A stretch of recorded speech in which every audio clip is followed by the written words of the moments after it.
இதே பார்ட்னர்ஷிப்பில் வந்து அப்படி கிடையாது. ஒருத்தர் சரியில்லை, அவர் தனி நபரை வந்து இன்சால்வெண்ட் ஆகிட்டாரு, நஷ்டமாயிட்டாருன்னா அவரை ரிமூவ் பண்ணிட்டு அடுத்த ஆளுங்க பண்ணிக்கிட்டே இருப்பாங்க. அடுத்த பார்ட்னர்ஸ் வந்து அந்த கம்பெனி எடுத்து நல்லபடியாக நடத்துறதுக்கு உண்டான வாய்ப்பு உண்டு. ப்ராப்பர்ட்டியில் அப்படி கிடையாது. அதனால தான் வந்து பார்ட்னர்ஷிப்பில் இந்த இடத்துல அட்வான்டேஜ். சார் இப்போ ஒரு வேளை ஒரு 5 பார்ட்னர் இருக்கிறாங்க, அவங்களுக்குள்ள ஏதாவது ஒரு 2 பேத்துக்குள்ள டிஸ்பியூட் வந்துருச்சு அப்படின்னா இது எப்படி ஹேண்டில் பண்ணுறது சமரசமாக தான் போகணும்.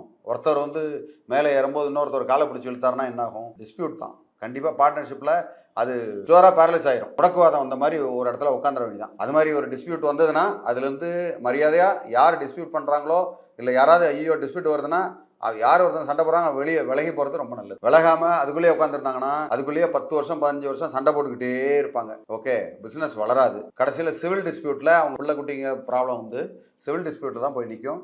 அதனால எந்த வித லாபமும் கிடையாது. ஸோ அதனால யாராவது ஒருத்தவங்க விட்டு கொடுத்து வெளியில் வரணும். இன்ஃபேக்ட் சொல்ல போனால் நான் என்னுடைய அனுபவத்தில் வெளியில் வர்றவங்க பெரிய லெவலில் போயிருக்காங்க. உள்ள உட்காந்துக்கிட்டே இருந்து அரைச்சமாக அரைச்சிக்கிட்டு இருக்கவங்க வந்து நிறைய பேர் வீணாக போயிருக்காங்க.